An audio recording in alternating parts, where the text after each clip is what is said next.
Starting the tutorial, I want to mention that the timestamp for each question will be available in the description. So if you have solved some of this and want to jump to some other question directly, then you can check the timestamp.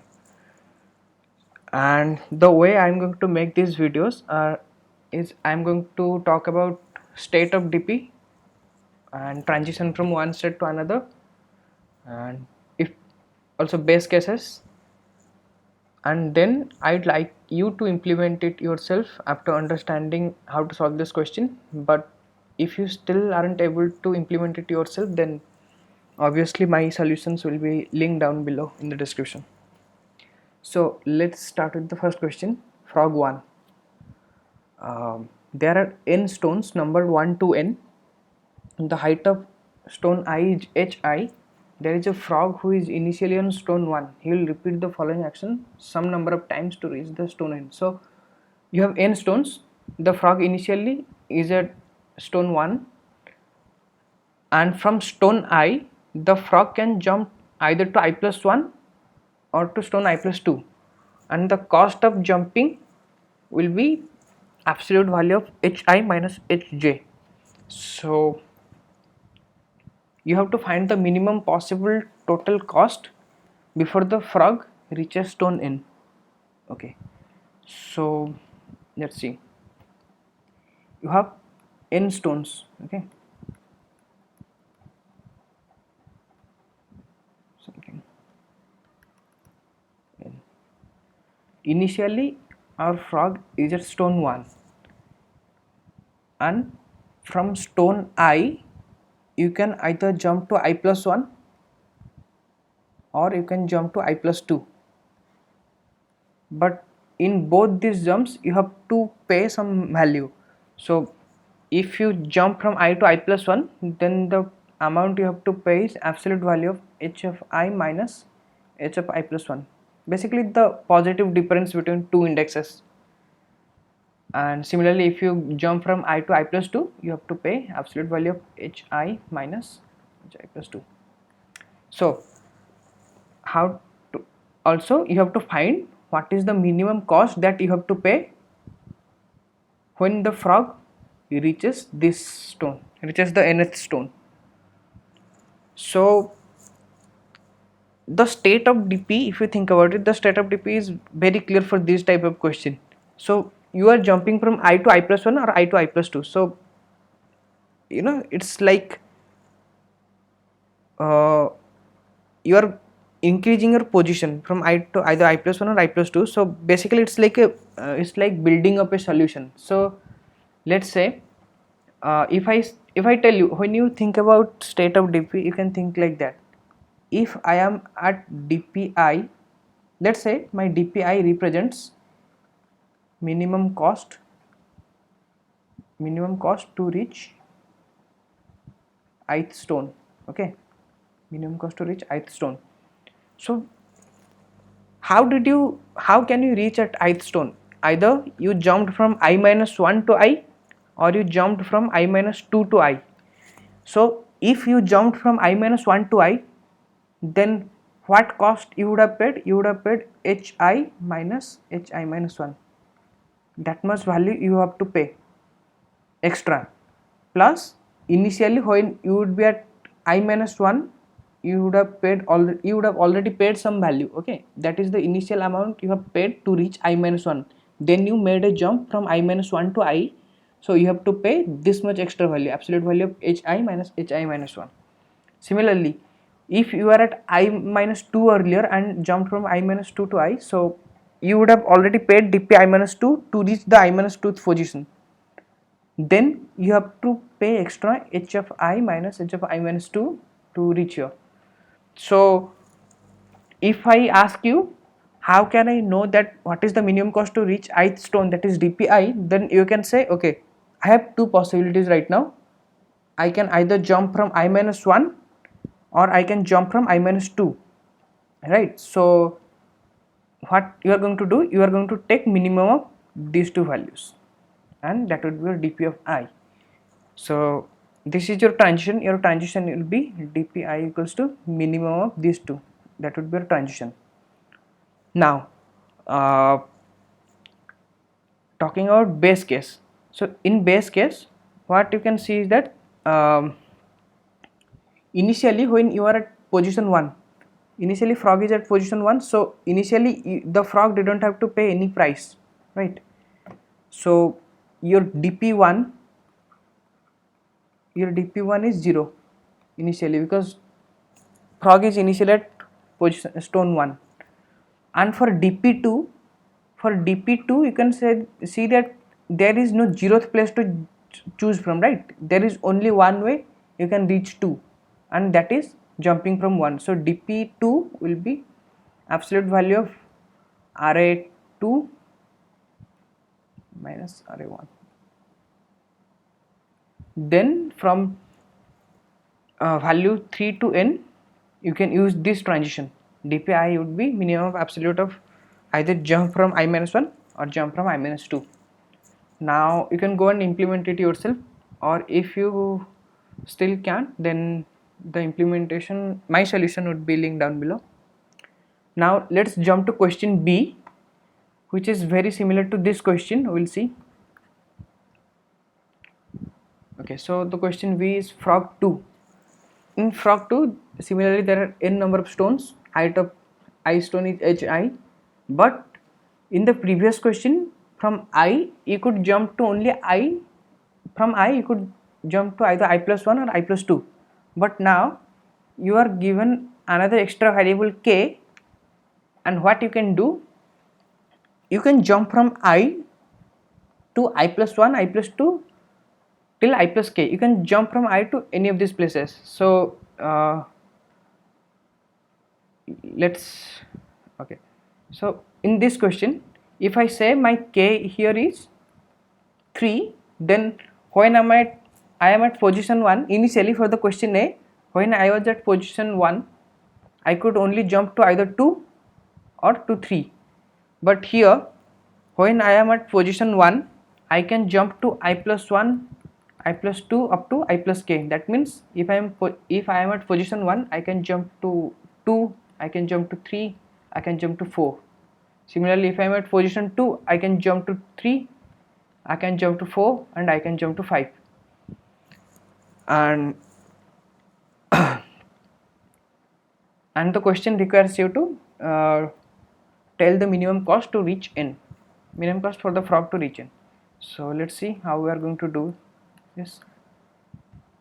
So one thing must be very clear, that the state of dp is still going to involve only one value, because k is constant, there is no change in k. And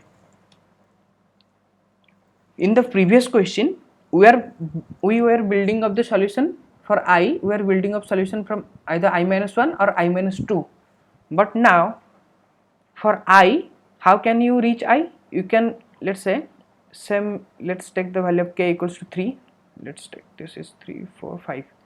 So now that k is equal to 3, I have 3 possibilities right now, or k possibilities, right?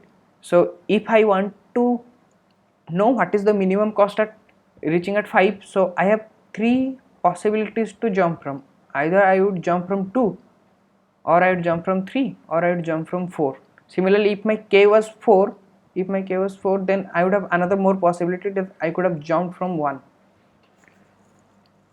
So for this question, the idea is still same.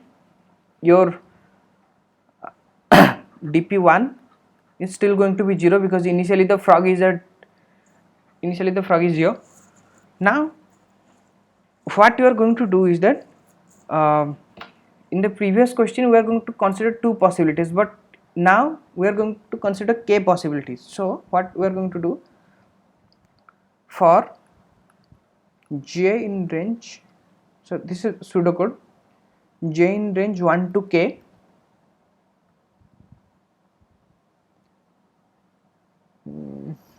okay, either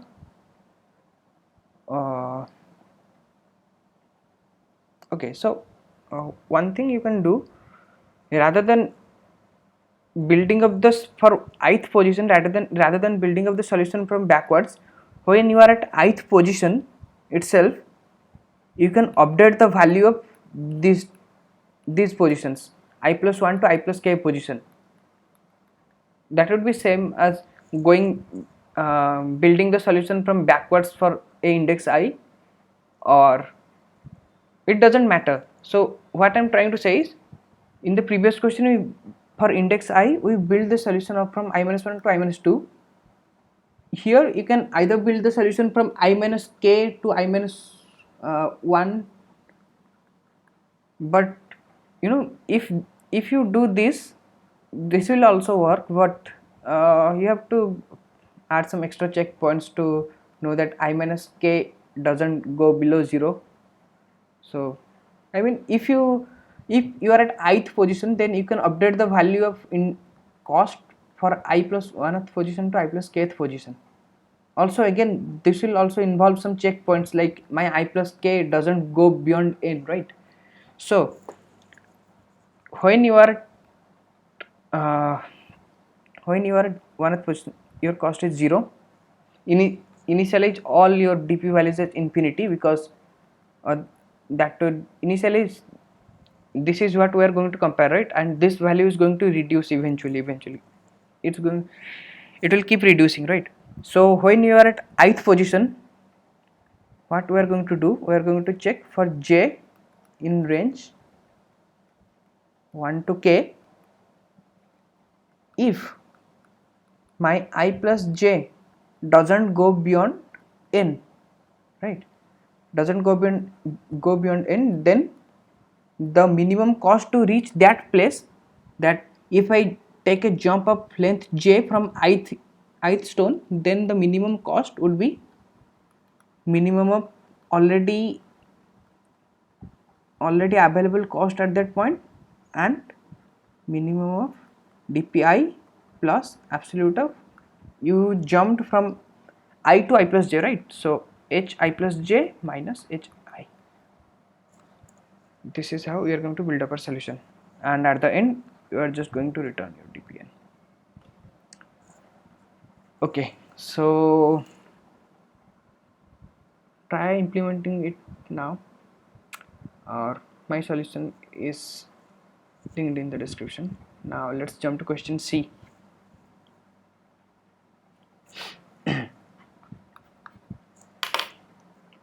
Question C, vacation.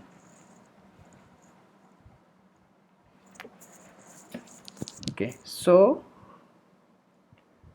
the question is, the vacation consists of n days, and in these days you can perform 3 activities.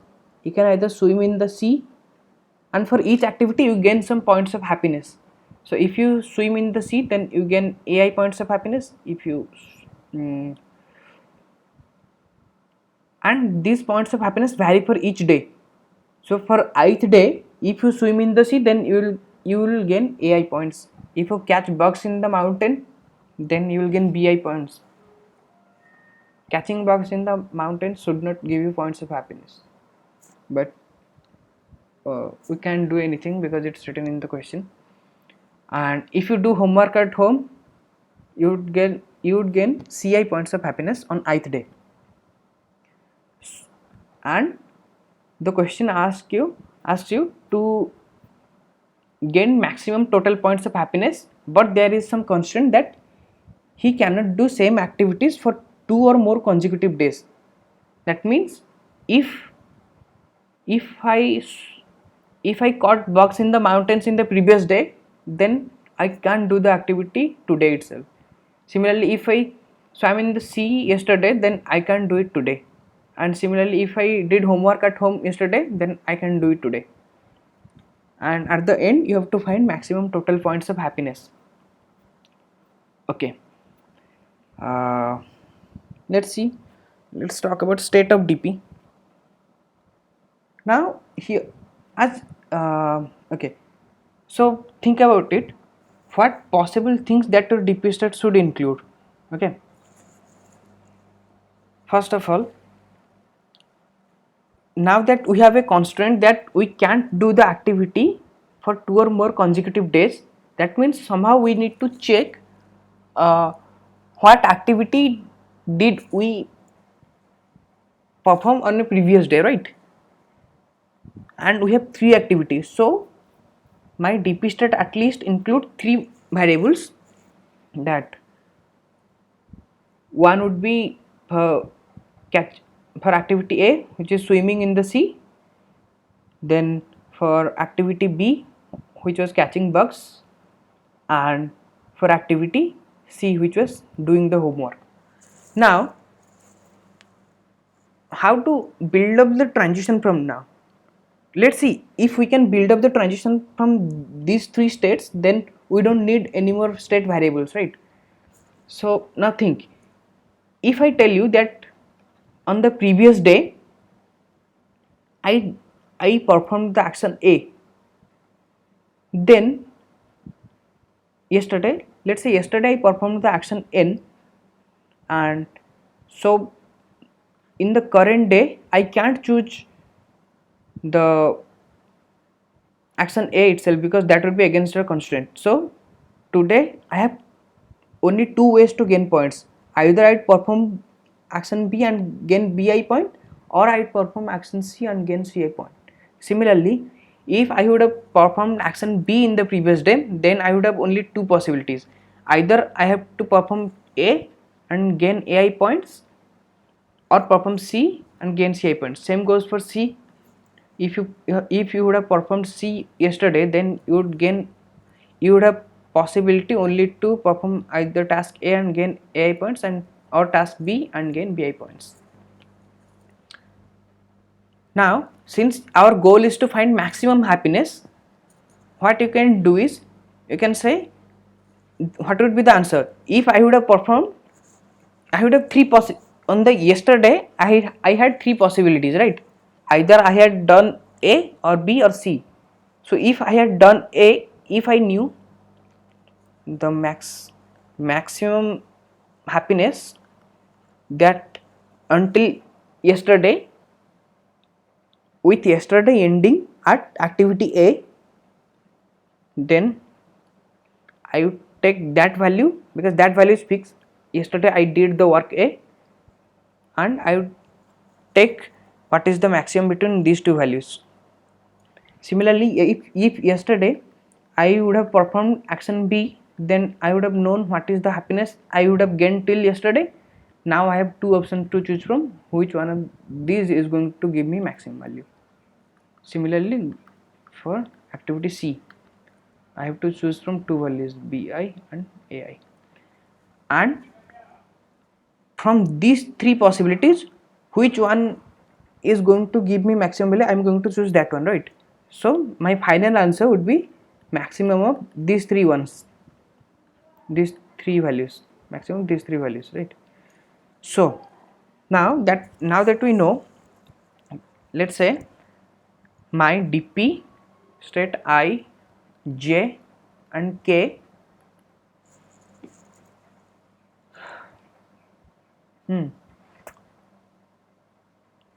okay, one more thing I want you to notice, that if my I is 1, if I have performed action A yesterday, then I have not performed action B and C yesterday. That means for each action I have only 2 values. Either I have performed it or I have not. That if I have performed it, let's say it as 1, and if I have not performed it, then say it 0. Then that means if dp, we are going to take our dp status is going to look like this, like dp100 means I have performed action A yesterday, or this going to tell me what is the maximum value if my last action was A. Similarly, dp010 is going to give me the maximum happiness if my last action was B. Similarly, dp001 is going to give me maximum happiness if my last action was C, right? So and how I can build this solution for dp at any ith day, okay, at any ith day, my dp I 1 0 0. Also yes, our dp state also should include I, right? Because we are talking about ith day. Eventually each day our answer is going to change, so day is going to vary, so I should be included in our answer, in our dp state. So what would be the value of dp I 100? dp I 100 means I am on ith day I am performing the action A. That means I am taking the value of AI because I am performing action A. So to maximize this value, what I should have done in the first case, in yesterday I would have done either I must not have done the work A itself on the yesterday, because then I can perform A today, right? So this is 0, then I would have two options, either this or on the I minus 1th day I would have either performed C. I hope this is clear, and you have to choose maximum these two value. Same goes for dp I 0 1 0. You are going to choose bi plus maximum of dp, either you have, because today you are performing B, task B, then yesterday you could not have performed B, right? Because today you are performing B. So yesterday you had only two options. dp I minus 1th day you had only two options. Either you performed A or you performed C.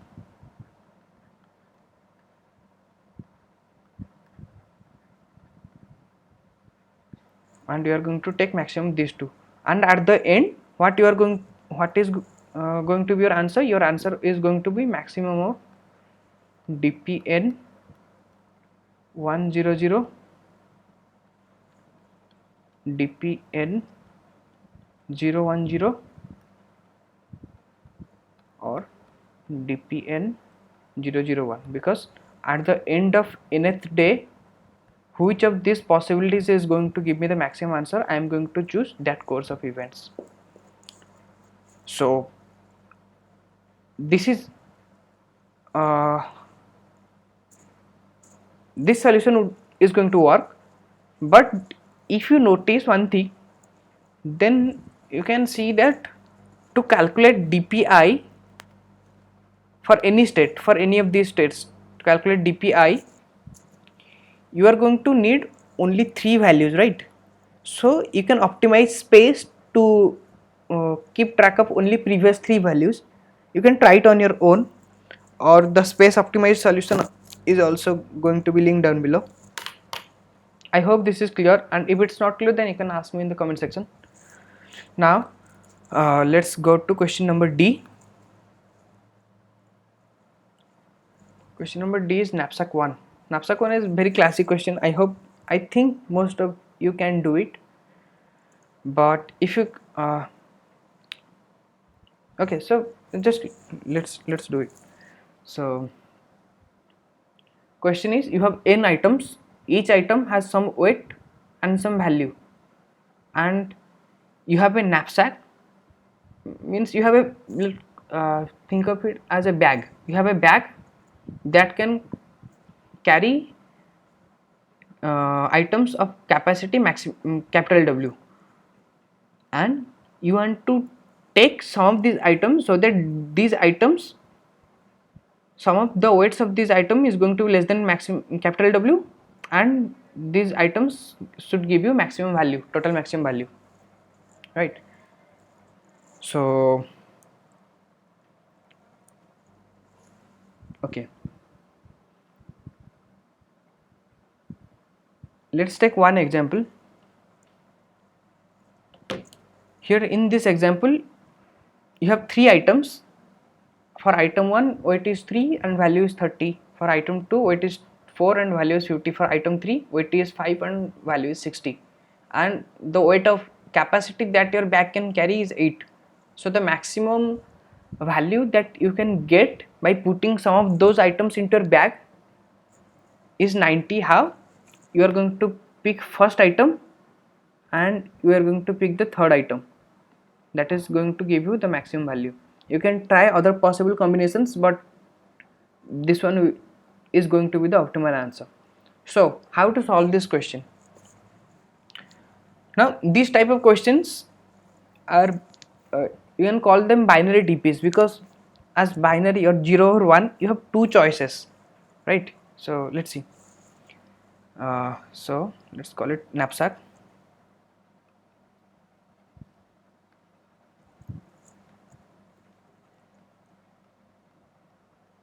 Knapsack. You have total n number of items. Your knapsack capacity is capital W. Then you have weight of n items and you have weight of items. Okay. So there is no way you can dismiss any possibilities, right? Because you see, each item, since you have total n items, for each item you have two possibilities. Either you consider it, you take it inside your bag, or you don't. So what is going to be the state of DP? First thing you should know that when we are talking about things like that for each item I have two possibilities, then let's put that item's index into state of DP. And what else? So at any moment you have restriction, right? Initially you have total, your bag is initially empty, so your bag can carry total W weight. But at some instant, let's say your bag might have W prime weight or W dash. So this also should be a constraint, because otherwise, I mean, you can't always consider whether to take I or not if you don't know the weight, right? Because if your weight of item is greater than the available amount of space or weight that your bag can carry, then you can take it. Doesn't matter how many options you have, right? So now to build this solution, let's see. For for ith item you have two possibilities: either you take it or you don't. You take it or you don't take it. Now if you take it, what is the maximum value you are going to get? If you take it, let's say dpi and w dash gives me the value of the maximum value that I can get using ith item, when maximum value that I can get using ith item with W dash empty space left in my bag, right? So let's first consider this case. If I don't take it, then I'll just leave it. Then I would go back to I minus 1th item. So I'm going from n to 0th item, right? Nth item to 1th item, or you can come from 1 to n, like a bottom up approach, but I'm going top down. In this type of question I prefer top down, because then it's easier to write a recursive solution and memorize them. So if you don't take the ith item, then what you are going to do? You are going to say, okay, I am not going to consider the ith item, then I would consider I minus 1th item, and since I did not take the ith item, then W prime space is still left in my bag, and I don't get any extra value, because I would have gotten extra value if I would have taken the ith item. Now to take the ith item, first thing you should notice that my weight of ith item should be at least less than equals to w dash, otherwise you can take it. Now if this condition is available, if this condition is okay, then what is the value you are going to get? You are going to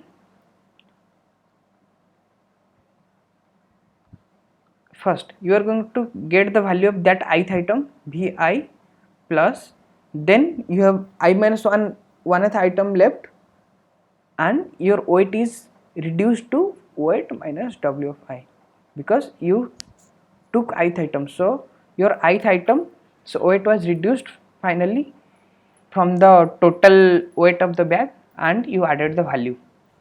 So for dpi w dash, I have two options, and from these two options I am going to consider what is the maximum value.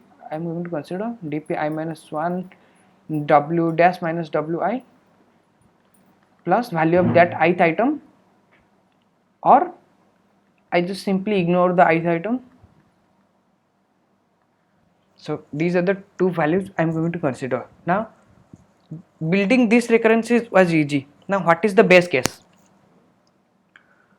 Because otherwise your recurrence will keep on going and going and going, right? Going on. So first thing you should notice that these two are the states of state of dp, right? So we must put some constraint on each of these two state values so that my recursion would stop. So first thing, if my I is equals to 0, then I don't have any item. So if my I is equals to 0, then I'd simply return 0 because I don't have any item, so I would get no value. If w is less than equals to 0, w is never going to be less than 0 because we are taking this condition. But if you don't, then w is going to be less than equals to 0, then you simply return 0 because there is no more space available in your bag, right? So it would be another base case. So these are the two base cases, right? You put base case for each of the states in dp. Now you can go and implement it on your own, or solution is available in the description. The next question we are going to discuss is going to be a slightly difficult variant of knapsack 1. Okay, now let's first talk about before solving that question number E, let's talk about time complexity of this solution. In this solution, you have your TP has two states, I and W. I varies from 1 to n. W would vary from 0 to W, right? So your time complexity of this solution would be big O of n into W. Now we are going to see how this time complexity is going to be a problem for us in the question E in knapsack 2. So let's go to question E. Okay, as you can see in knapsack 2 the question is same, but look at the constraints. The constraints are n equals to 100 and W equals to 10 power 9. In the previous question, here in the previous question n equals to 100 and W equals to 10 power 5. So big O of n into W are big O of 10 power 7, which is okay. But here in question E, our W is of order 10 power 9 and n is 100. Okay, so if I run the previous DP solution in this question, which would be big O of n was 100 and W was 10 power 9, which would be big O of 10 power 11, which is going to be TLE, which will exceed time limit. Now how to answer this question? If you okay, let me give you a hint, then you can try it on your own because it's a nice question. In the previous question,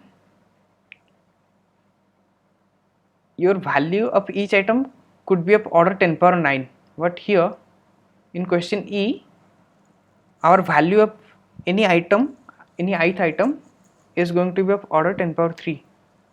That is a big hint. Our Vi is in between 1 to 1000. Now you can try, after this hint you can try it on your own, or let's start solving the question. Question number E in abstract 2. This is a really nice question actually. Okay, so let's talk about the state of DP here. First thing is pretty obvious that, okay, so in the previous question our DP state was I and W. I is okay, but W we can take it because W is of order 10 power 9 here, right? But there is something really interesting, that V is 10 power of order 10 power 3. So can we use something related to that?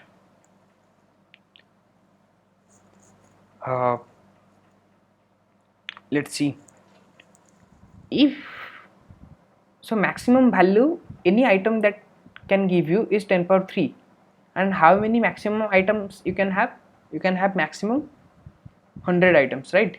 So if all of my items have 10 power value 10 power 3, and if I have maximum number of items, that is 100, so the maximum value that any possible test case can give me is 10 power 5, right? 10 power 3 into 10 power 2. That seems reasonable, but this max value, let's call this max value for any test case. This is the max value any test case can give me, hypothetically, right? No test case would give me maximum value beyond this, because maximum value each element can give me 10 power 3 and total element at max can be 100, so maximum value total I can get is 10 power 5. Now, okay, how we are going to incorporate this max value as a state of DP here? Think about the transition. Let me write it down. DPI, DP, let's call it V, maximum value, not maximum value is too big, so let's call it V. Let me tell you what this is going to represent. This state of DP, what is it going to represent?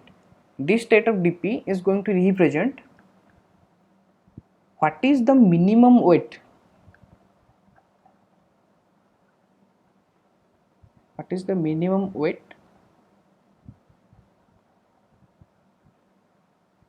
that can give me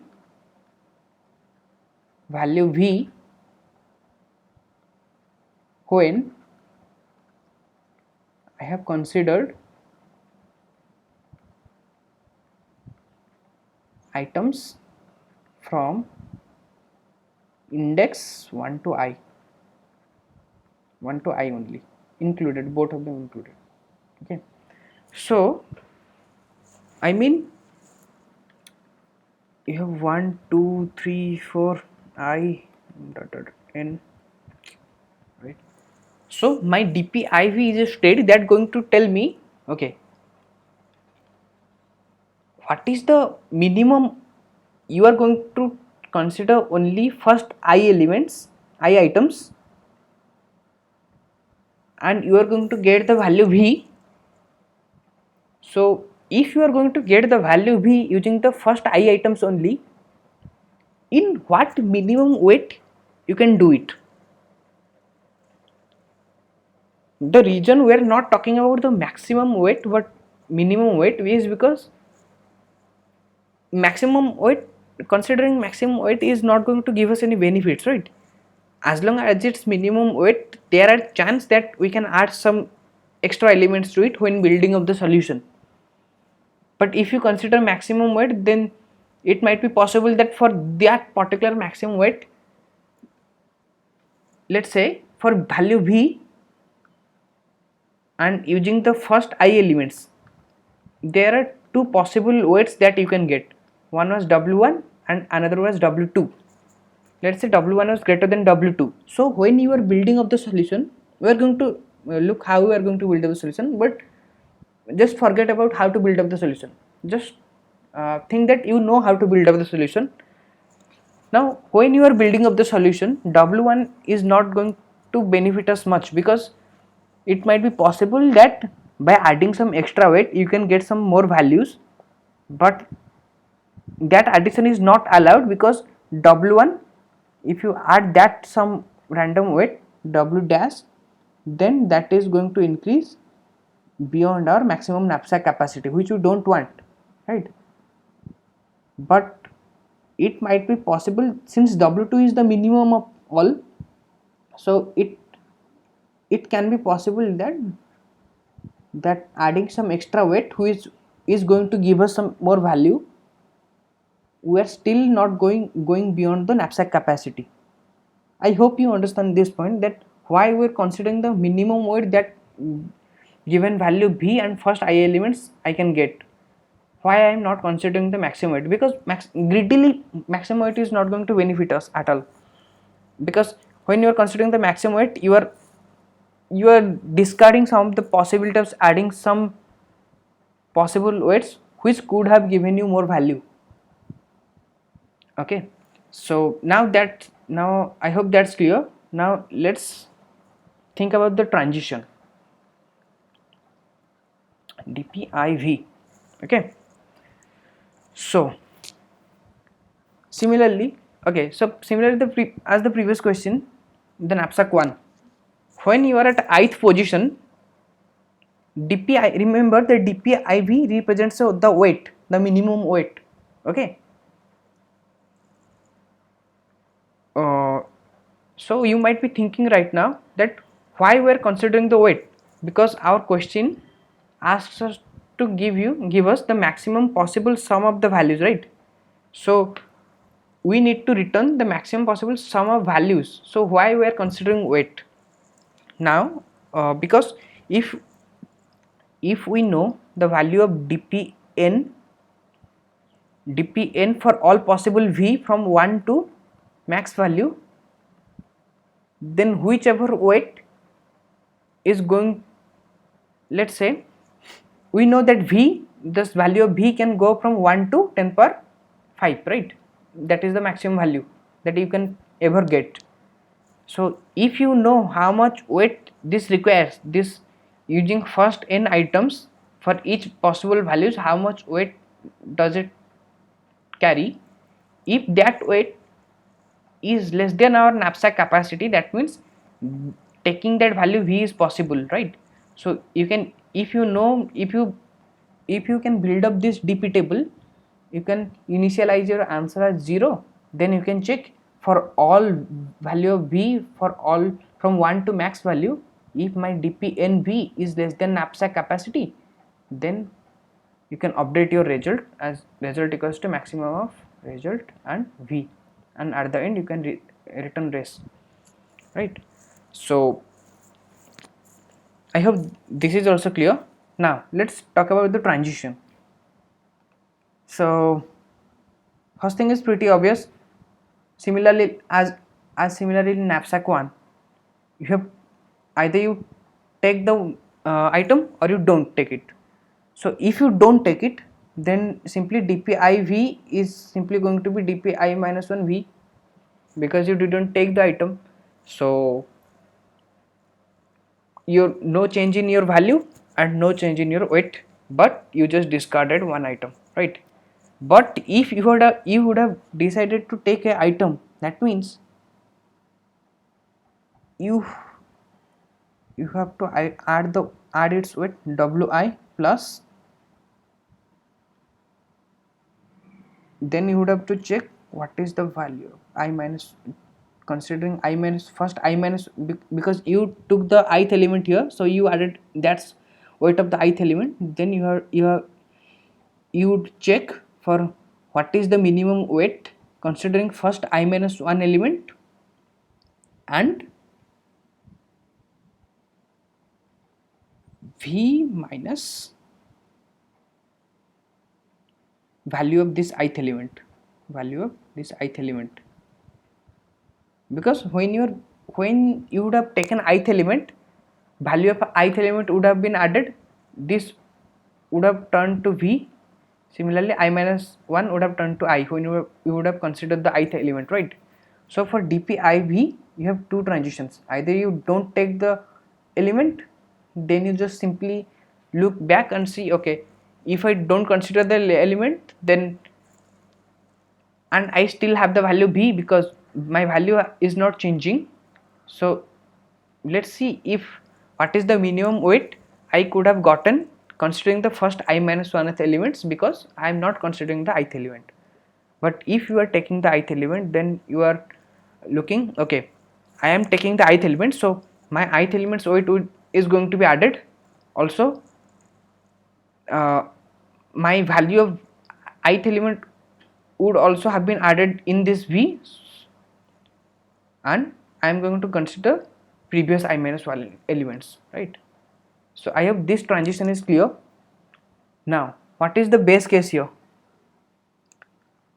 Okay, so let's see, our maximum value here is maximum value that this we can get is 10 power 5, right? Now for the base case, let's see,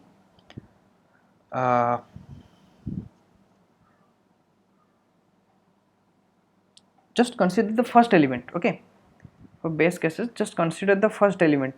If you consider the first element, that is your I equals to 1, then for I equals to 1, what is the weight you can get for I equals to 1? And of course this is going to be the value of item 1. The weight you could have gotten here is weight of first element. Otherwise, for all v's except v of 1, this value,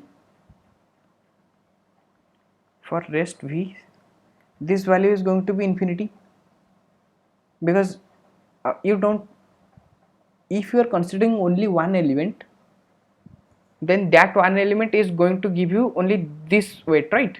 Because there are no other elements. So for all other values that you could have possibly got, so that weight would be infinity. I hope this base case is clear. And so, okay, one more thing, if you don't have any elements, right? So, sorry, if your value is 0, this is also a special case, because if your value is 0, then you can't consider any weight, because think about it, that if your value is 0, then any item is you are going to take is going to give you some value. So this has to be 0. So these are the two base cases, actually three base cases, because if your value is 0, then your weight is 0, because you can consider any weight. And for all values of v from 1 to 10 power 5, if only one element is considered, that if you are considering only first element, then your value is going to be weight of first element only in the case when your v equals to value of first element. Otherwise, all other cases, the weight is going to be infinity. So now that you know the transitions and the base cases, you can try implementing it on your own.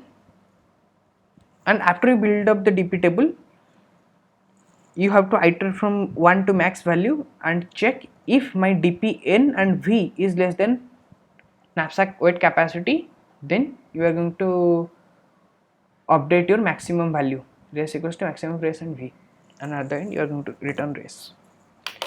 I'm not sure whether this should be clear or not, but if you have still any doubts regarding this question, you can ask me in the comment section, and my solution is going to be linked down below, you can check it out. So I'll see you in the next tutorial from question F to FGHIJ. Okay, see you.